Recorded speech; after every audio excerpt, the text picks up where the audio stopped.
Okay, good day, guys. In today's video, I'm going to be walking you guys through how I got my first remote job. Now, it's going to be a story of how I got my first remote job and how I've been getting remote jobs ever since then, from then to now. Yeah. So it is my hope that someone out there would learn from my story and follow the same path to actually land remote jobs from themselves. So let's dive in and let me tell you my story. Okay, so I got my first remote job as a student. Yeah, I think it was in 200 level in University of Benin. I was going through financial crisis. I was looking for money to pay fees, pay house rent, buy materials, and so on. So I was doing a lot. Yeah, I think I was doing part-time teaching in some schools and other manual jobs just to keep myself afloat. Then I noticed a friend of mine, he was making about like 3,000 naira almost every day designing flyers for business people. Yeah, and he was doing it with his phone. Yeah, so he designed flyers and they pay him. I think then he was charging 2,000, 3,000 naira, sometimes 8,000 naira. But at least every day he was making money. Yeah, designing these flyers for people. These were designed for students that were actually doing business in school. Those people selling wig, people selling organic creams and so on.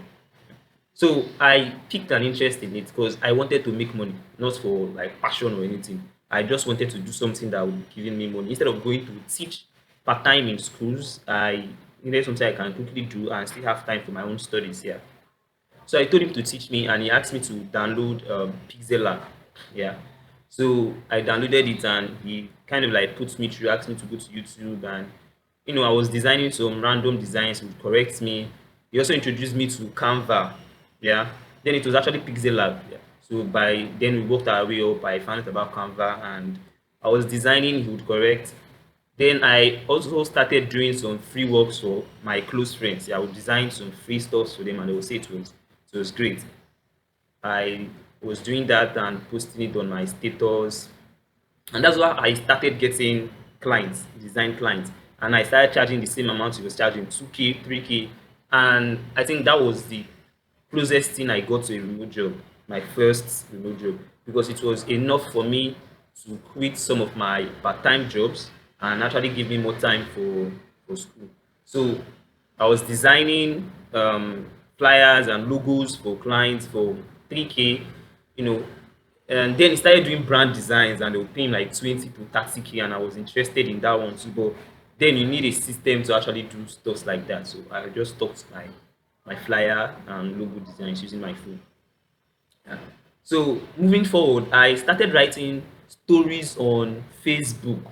Yeah. So I think I knew I was always, a talented writer. I could weave words. So I would just write some fictional stories on Facebook. So stories about myself, but I made it into some sort of fiction. Yeah. And it was always having a kind of funny ending. And I was getting engagement on Facebook and people were loving my write-ups. Yeah. So I was doing that. I was gaining traction. And people were like, David, do you monetize this? Are you getting paid for this? I was like, no, it's just for fun. Yeah. People are like, yo, bro, go to Upwork, go to freelancer, and you see people that will pay you for this stuff you are dishing out for free. Bro, you're good. Bro, you're this. Bro, you're that. Yeah. So I didn't pay much attention. I was still making my 2K, 3K from designs until somebody reached out to me on Facebook and asked if I could write a story, a fictional story for him. I was like, yeah, yeah, yeah. He told me the summary of what he wanted, and we had an agreement. Yeah, we had an agreement, and I got to work. And I wrote the story for him. And I think that paid me well. I was paid about 150K. That was like my biggest bulk of money I received at a particular time. You understand? So boom, it was big. Yeah. So 150K then was massive. So that was what he paid me. I think I wrote two stories for him. So I was excited about this, and I posted it on Facebook that hey, I wrote story, I write story, and two other guys reached out to me. Yeah. Now, there's something you should note from my story. First, I learned a skill. Yeah, I learned a skill which was graphic design. This was how I got my first graphic design job. I learned a skill.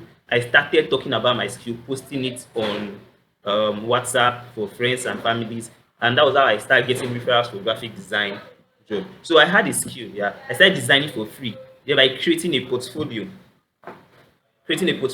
and before I started charging, because when people reach out to you for graphic design job, they would always ask to see your previous designs. Yeah, when you show it to them, they'll be like, yeah, this guy is good. That's how they will give you a job to do. Now for the writing part, I was already writing, not like I had any formal, education on how to write. I just knew how to write, yeah. I was already writing and posting my work on Facebook.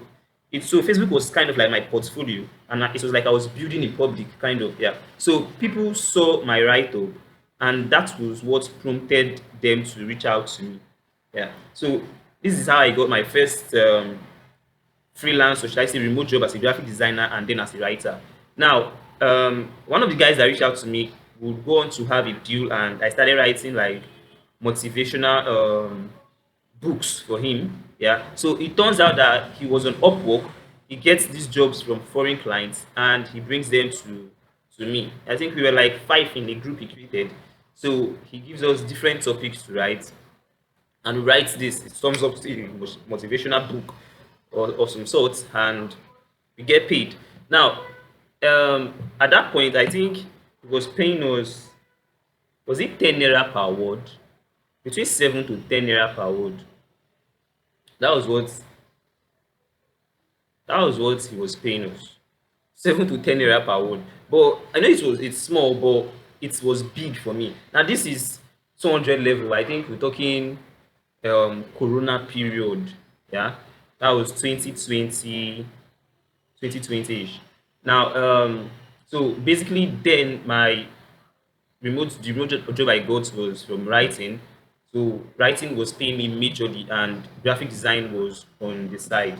Okay, so presently I work as a remote social media manager for an NGO. The NGO is here in Nigeria, and also I also have another remote job as an online tutor for a platform. Yeah. So how do I get these jobs? It's from searching from job boards, and these are my favorites right now. We have remotive.com, workfromhome.ng, and remoteafrica.io. These three are my favorite job platforms to find remote jobs. And also, if you are looking for a remote job, LinkedIn is your best friend. You should breathe, eat, and sleep on LinkedIn. Yeah, you have so much access there. Yeah. So these are the jobs I have currently at hand. I'm looking to be more focused, like have a particular niche and just double down on it instead of taking random jobs, random remote jobs, and just trying to stay at it. I'm looking to just double down on a particular niche, or yeah, that's what I'm probably going to do. And I'm thinking hopefully um going to focus on social media management, yeah, or data analytics. So, but my point is, to get a remote job, once you get a skill and you have built your portfolio, the next thing to do is to be loud about it. Tell everybody. Don't say you don't have connection, because I don't have connection. I don't have nobody. I don't know anybody. Just talk about it. Tell the universe. Tell every single person you know that, hey, this is what I do. I'm looking for a remote job, something I can do from home. Just tell every single person you know. You understand? One way or the other, a job will fall on your laps. Yeah. And hopefully I'm going to make a video where I would list out all the top websites I use when searching for remote jobs. I hope this video helps you. See you guys on the next one.